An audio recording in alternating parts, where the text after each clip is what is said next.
হাতে যদি সময় একদমই কম থাকে আর যদি খেতে মন চায় ডিমের কষা, তাহলে কিন্তু আর একদমই সময় নষ্ট না করে মাত্র 10 থেকে 15 মিনিটের মধ্যেই ডিমের এই রেসিপিটি একবার ট্রাই করে দেখুন। খেতে কিন্তু দুর্দান্ত হয়। চলুন আর সময় নষ্ট না করে রেসিপিটি দেখে নিই। রেসিপিটি বানাবার জন্য প্রথমেই আমি এখানে 2টো আলু নিয়ে নিয়েছি, আর আলুর খোসাটাকে ভালো করে ছাড়িয়ে নিতে হবে। তারপরে আলুর খোসাটা যখন ছাড়ানো হয়ে যাবে, দেখুন একটা একটা আলুকে আমি এইভাবে 4 টুকরো করে কেটে নিচ্ছি। আপনারা কিন্তু 2 টুকরো করেও আলুটাকে কেটে নিতে পারেন।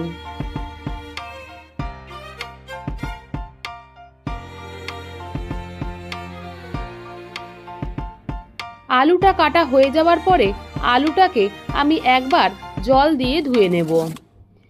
একটা বাটিতে আমি বেশ কিছুটা জল নিয়ে নিয়েছি, আর তাতে এখানে দিয়ে দিচ্ছি 4টে ডিম।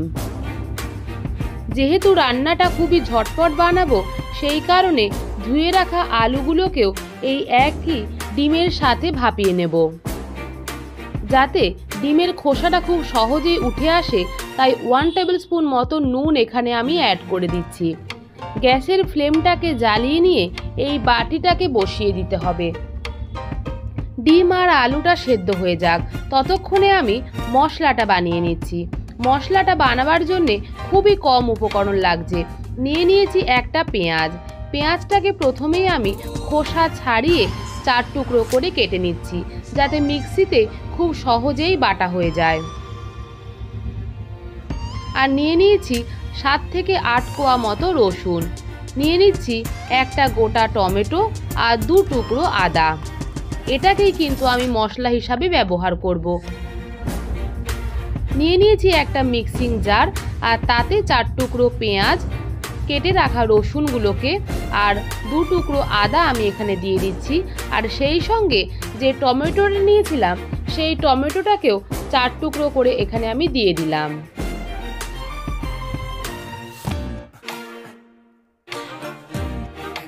এই সমস্ত কিছুকে দিয়ে মিক্সিং জারে একটা পেস্ট বানিয়ে নিয়েছি। এই পেস্টটা কিন্তু খুব বেশি মসৃণ করে আমি বাটিনি।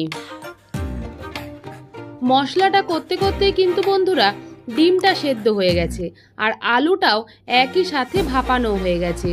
আলুটাকে আমি একবার ধুয়ে নেব আর ডিমের খোসাটাকে ছাড়িয়ে নেব।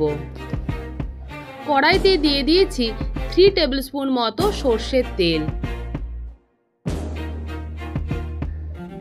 তেলটা যখন ভালো মতো গরম হয়ে যাবে, একটা খুন্তি দিয়ে তেলটাকে কড়াইতে ছড়িয়ে নিতে হবে। এরপরে এই তেলেই আমি দিয়ে দিচ্ছি খোসা ছাড়িয়ে রাখা ডিমগুলোকে। ডিমগুলো ভাজার সময় এতে আমি 1/2 টেবিল স্পুন মতো নুন আর খুব সামান্য পরিমাণে একটু হলুদ অ্যাড করে দিয়েছি। ডিমটাকে কিন্তু বেশ কড়া আর লালচে লালচে করে ভেজে নিতে হবে। এতে কিন্তু ডিম কষা খেতে কিন্তু খুবই ভালো লাগে। দেখুন বন্ধুরা, ডিমটাকে হালকা হাতে নাড়াচাড়া করে নিচ্ছি, আর ডিমটাকে কিন্তু বেশ লালচে লালচে করেও ভেজে ফেলেছি। ডিম ভাজা হয়ে গেলে একটা পাত্রে আমি ভাজা ডিমগুলোকে সরিয়ে রাখছি। আর ওই একই তেলে দিয়ে দিচ্ছি 2 টুকরো তেজপাতা। আপনারা চাইলে শুকনো লঙ্কাও কিন্তু অ্যাড করতে পারেন, কিন্তু আমার বাচ্চাও যেহেতু খাবে, তাই আমি শুকনো লঙ্কাটা এখানে অ্যাভয়েড করেছি। এরপরে আমি মিক্সিং জারে যে পেস্ট বানিয়ে নিয়েছিলাম, সেই পেস্টটাকেও এখানে অ্যাড করে দিলাম, আর মিক্সির বাটি ধোয়া জলটাও অ্যাড করে দিয়েছি। সঙ্গে সঙ্গে গুঁড়ো মশলাগুলোও দিয়ে দিচ্ছি। 1/2 টেবিল স্পুন নুন, হলুদ, আর দিয়ে দিলাম 1/2 টেবিল স্পুন মতো কাশ্মীরি লঙ্কা গুঁড়ো। আর যাতে টেস্টটা ব্যালেন্স হয়ে যায়, তাই এখানে 1/2 টেবিল স্পুন চিনিও অ্যাড করেছি। আর তার আগেই দিয়ে দিয়েছি 1/2 টেবিল স্পুন মতো জিরে গুঁড়ো। এই সমস্ত কিছুকে দিয়ে বেশ ভালো মতো মশলাটাকে কষিয়ে নিতে হবে, কারণ মশলা যত ভালো কষানো হবে, রান্নার স্বাদ কিন্তু ততই বেড়ে যাবে। আর মশলাটা কষাতে কষাতে এখানে আমি ভাপিয়ে রাখা আলুগুলোকেও দিয়ে দিচ্ছি। মশলাটা যখন ফুটতে শুরু করবে, তখনই কিন্তু আলুটা দেবেন। আলুটাকে দিয়ে আবারও হালকা হাতে একটু নাড়াচাড়া করে নিচ্ছি। এতে কিন্তু মশলাটা খুব ভালো মতো দেখুন কষানো হয়ে যাবে। মশলাটা কষাতে দেব 2 থেকে 3 মিনিটের জন্য। মশলাটা যাতে ভালো মতো কষানো হয়ে যায়, গ্যাসের ফ্লেমটাকে লোতে করে 3 মিনিটের জন্য ঢাকা দিয়ে দিলাম। 3 মিনিট পরে বন্ধুরা ঢাকাটা খুলে দিচ্ছি।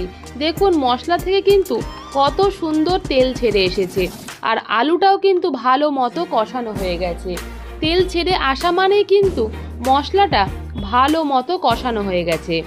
মশলাটাকে আর আলুটাকে আবারও হালকা হাতে একটু নাড়াচাড়া করে নিচ্ছি। এরপরে এখানে আমি দিয়ে দেব পরিমাণ মতো উষ্ণ জল। যে কোনো রান্নাতে যদি উষ্ণ জল ব্যবহার করেন তাহলে কিন্তু রান্নার টেস্ট খুবই ভালো হয়। গ্যাসের ফ্লেমটাকে আমি এই পর্যায়ে হাইতে রেখে জলটা ফোটার জন্য অপেক্ষা করব।